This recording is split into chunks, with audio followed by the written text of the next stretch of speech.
नमस्कार दोस्तों, स्वागत है आपका सिटीजन वॉइस शो पर। ईरान के दिवंगत सुप्रीम लीडर आयतुल्लाह अली खमैनी के अंतिम संस्कार पर दुनिया भर में देश शोक व्यक्त कर रहा है।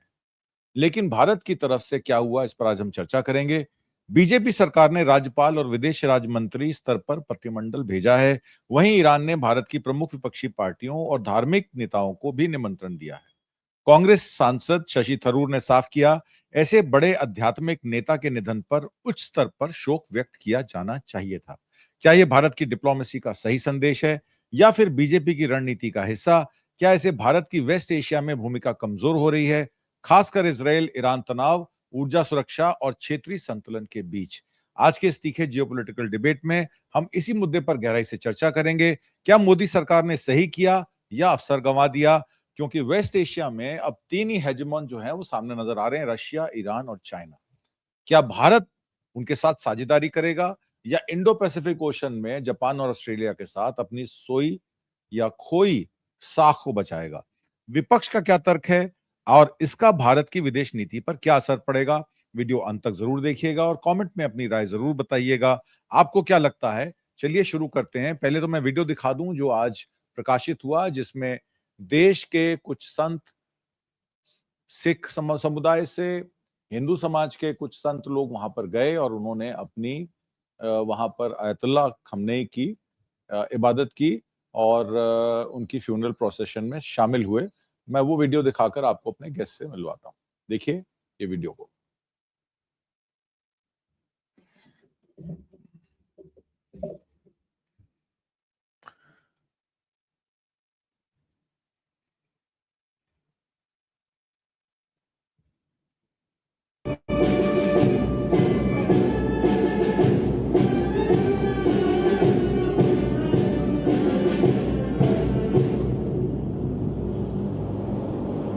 बिस्मिल्लाहिर्रहमानिर्रहीम।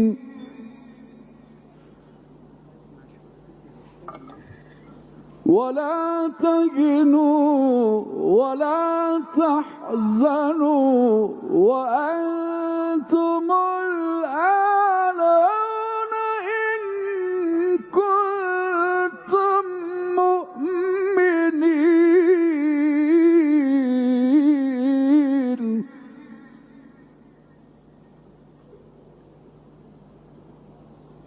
सदक़ल्लाहुल अलीयुल अज़ीम।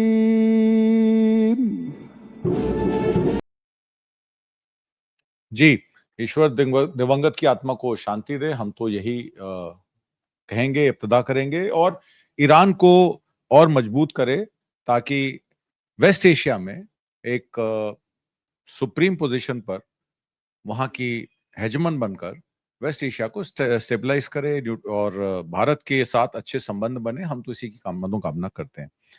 पहला सवाल मैं प्रमोद जी आपके साथ करना चाहूंगा, क्योंकि आप जियोपॉलिटिकल नॉलेज रखते हैं और ईरान से आपके संबंध आज से नहीं कई सालों से हैं और ईरान में भी काम करते रहे हैं।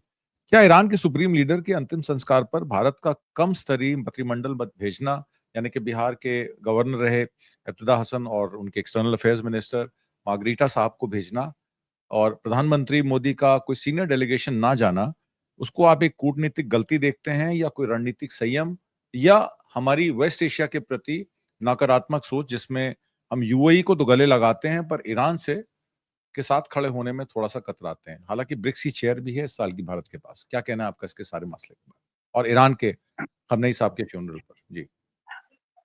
इन्ना लिल्लाहि व इन्ना इलैहि राजिऊन। इस्लाम में शहादत को बहुत ऊंचा दर्जा दिया गया है और शहीद होने वाले के लिए शोक प्रकट नहीं होता, उसको मुबारकबाद दी जाती है, उसके परिवार को, उसके चाहने वालों को।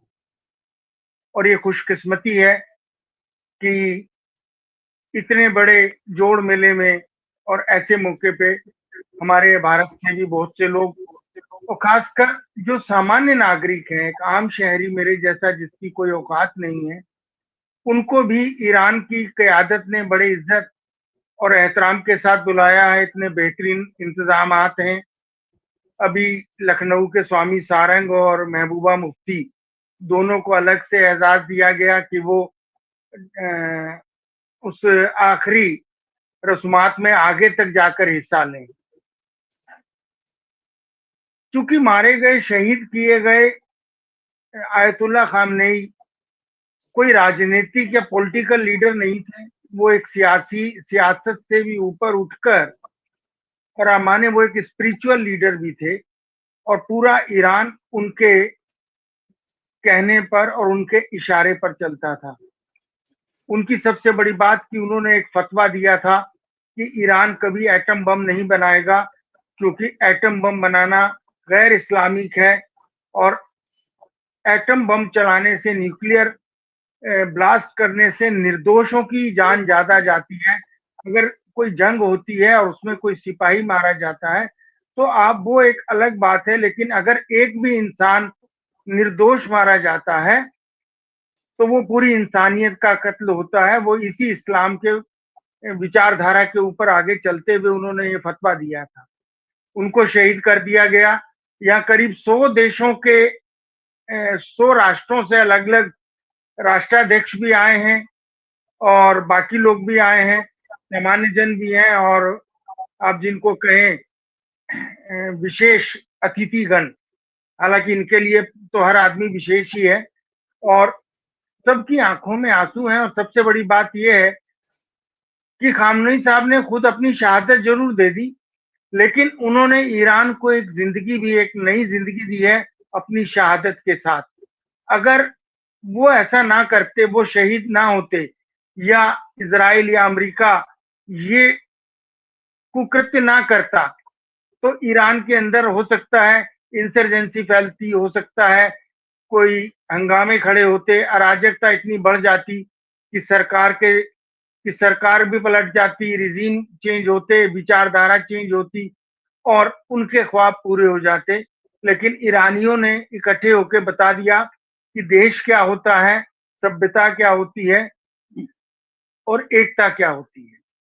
मेन आपका मुद्दा आज की बहस का ये है कि भारत ने उसमें क्यों नहीं भाग लिया, और हमारे यहाँ से जो लोग भेजे गए सरकारी तौर पर, उसमें एक राज्यपाल हैं और एक स्टेट मिनिस्टर हैं।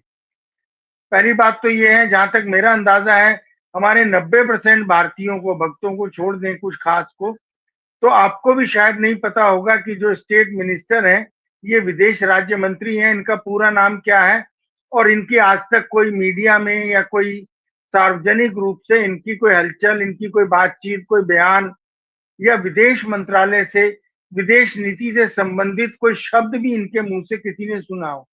कम से कम मैंने तो नहीं सुना। राज्यपाल साहब हैं, बड़ी अच्छी बात है, क्योंकि वो राष्ट्रपति के प्रतिनिधि होते हैं। लेकिन अगर देखा जाए तो ये थर्ड लेयर की लीडरशिप को भारत ने भेज के एक तरीके से अपमान किया है स्पिरिचुअलिटी का। ठीक है, अगर हमारे ईरान के साथ, मोदी सरकार को लगता है कि ईरान के साथ हमारे संबंध अच्छे नहीं रहने चाहिए, या हम उनसे अपना वो भाईचारा और वो सदियों पुरानी सभ्यता को कायम नहीं रखना चाहते, हमारी अपनी सोच है, हम अपने हिंदुत्व का झंडा ऊपर रखते हैं, तो वो अपनी जगह हो सकता है, ठीक है। लेकिन हमारे गांव में कहते हैं कि किसी के दुख सुख में और किसी की बेटी की शादी में, चाहे वो दुश्मन की भी हो, तो वहां भी बड़ी श्रद्धा और इज्जत के साथ जाना चाहिए, बेशक आपको बुलाया जाए या ना बुलाया जाए। हालांकि स्वयं प्रधानमंत्री जी को आमंत्रित किया गया था। अब उसके बाद बहाना ये बना दिया गया कि जी मेरा पहले से शेड्यूल काम था, मैं नहीं जा सका। ईश्वर ना करे कोई और घटना हो जाए, कोई और तकलीफ हो जाए, तो क्या ये प्रधानमंत्री पद के लिए उचित लगेगा कि वो अपने सैर सपाटे, अपने कामों के लिए या अपने सेठ की सेवा के लिए व्यस्त रहें, बजाय इसके कि वो देश के हित को देखें और देश की नीतियों को देखें। शायद जब पुलवामा में घटना हुई थी तो तब हमारे प्रधानमंत्री जी वहां जंगल में अपनी रील बनवा रहे थे और हाथी की लीद को सूंघ के देख रहे थे कि इससे कैसे जीवित रहा जाता है। उस बात की उस समय बड़ी आलोचना हुई थी। और अगर आज आलोचना होती है इस बात के लिए कि आप विदेश नीति में और विदेश स्तर पर अपने आप को खुद आइसोलेट कर रहे हैं, तो मुझे नहीं लगता कि अनुचित होगा 1% भी अनुचित होगा। ये दुखद है कि इस संबंध में किसी ने कोई बात नहीं की, किसी ने कोई आगे से बयान नहीं आया। और आपको ये भी याद रखना चाहिए कि जब खामनेई साहब शहीद हुए थे तो उसके 15 दिन बाद हमारे सेक्रेटरी लेवल के आदमी ने एम्बेसी में जाके और वहां के रजिस्टर पर साइन किया था और अपना शोक व्यक्त किया था, जबकि ऐसे मौके पर प्रधानमंत्री को जाना चाहिए। और मुझे पूरा भरोसा है 100%, कल 4 तारीख है, अमेरिका को जरूर उसकी बधाई संदेश दिया जाएगा। उसकी आजादी की 250वीं सालगिरह है, वहां पर ट्रंप को जरूर सैल्यूट किया जाएगा और हिज एक्सेलेंसी को बोला जाएगा कि we Indians are very grateful to you and we love you. अगली बार फिर से ट्रंप सरकार। अगर अब हम इसको देखते हैं सर, ये तो हमारी एक भावनात्मक अपील हो गई, ये दिल की बात है। और अगर हम इसको दिल के शब्दों को साइड करके सोचें और बात करें तो हमें उससे ज्यादा तकलीफ इस बात की होती है कि देश हित में हम अपने आप को खुद आइसोलेट करते जा रहे हैं। ईरान आने वाली शक्ति होगी या नहीं होगी, लेकिन इसमें कोई दो राय नहीं है कि जो भी न्यू वर्ल्ड ऑर्डर में खाड़ी के देशों का नया नक्शा बनेगा या जो कुछ भी नया बनाया जाएगा, उसमें बैलेंस करने के लिए ईरान को उतना ही स्थिर और मजबूत रखा जाएगा जिससे एक तरीके से वो खाड़ी पर भी अंकुश रख सके।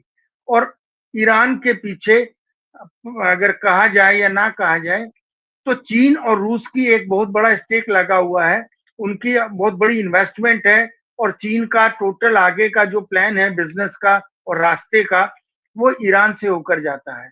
तो वो अगर आपको लगता है कि चीन और रूस ईरान को कभी हारने देंगे या कमजोर होने देंगे तो शायद ये बहुत बड़ी भूल होगी।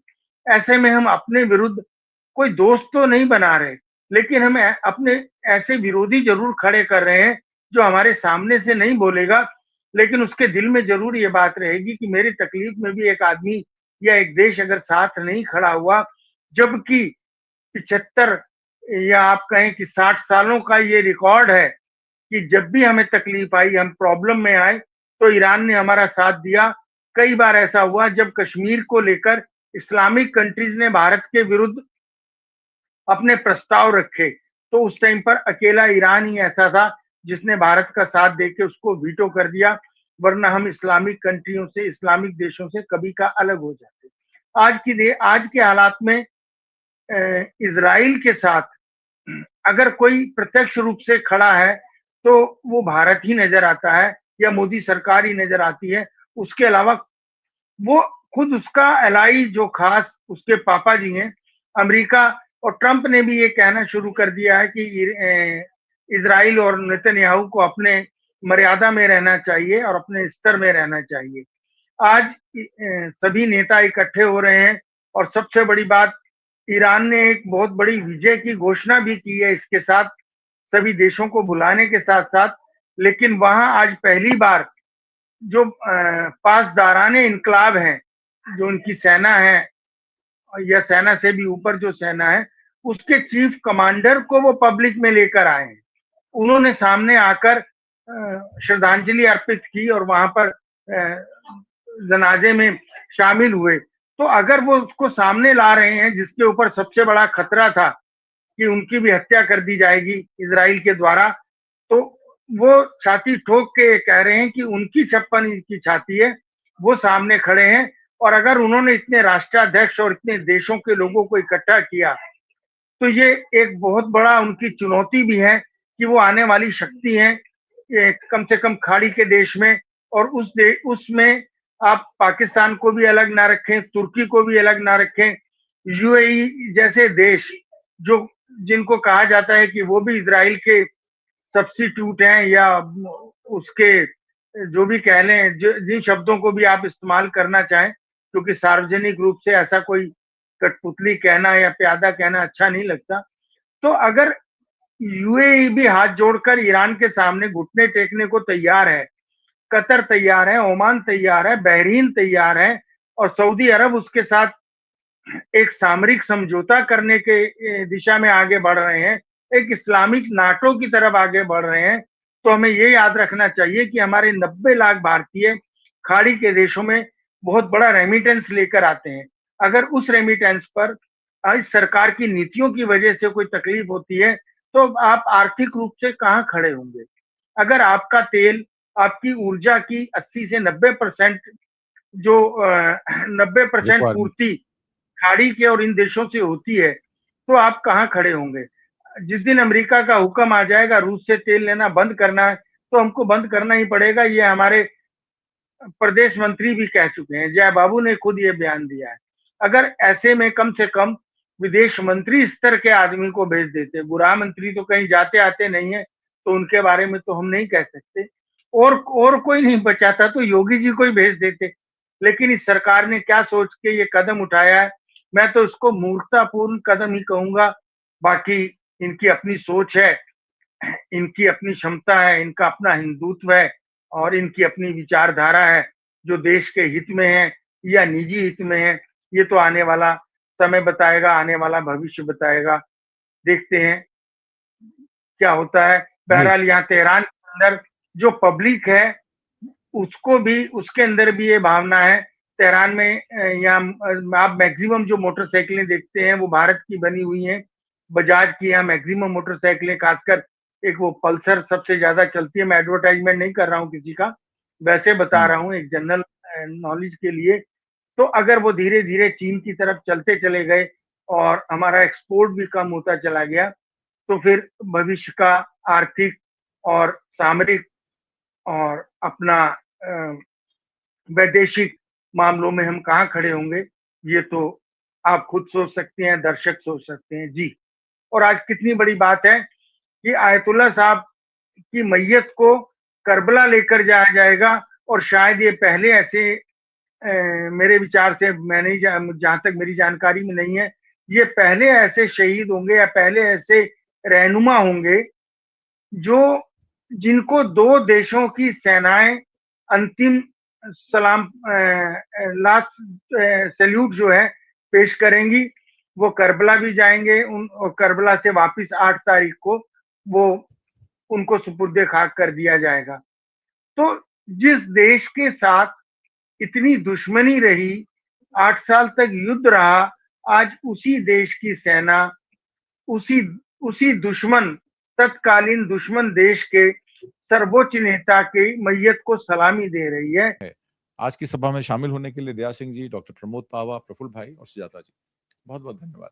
Thank you very much. नमस्कार।